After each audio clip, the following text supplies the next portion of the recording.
បងប្អូនយើងនៅតែបន្តជាមួយនឹងការរំលឹកឆឹងអីរបស់យើងបាទឆាងសឺហ្វូបាទសត្រីដាតវែងបាទចូលចិត្តនិយាយថាអាក្រក់ពីគេហ្នឹងបាទមួយថ្ងៃមិនដែរគិតធ្វើអីទេបាទឆាងសឺហ្វូបាទ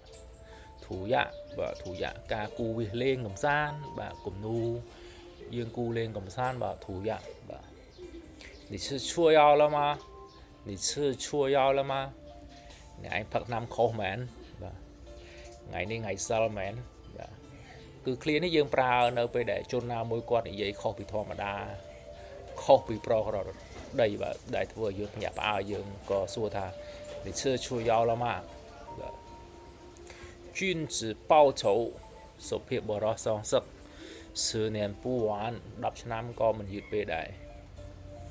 បាទកន្លែងហ្នឹងគេចង់មានន័យថាមានតែជោគជ័យទេដែលជាការសងសឹកដ៏ល្អបំផុតបាទមិនមែនឲ្យយើងទៅ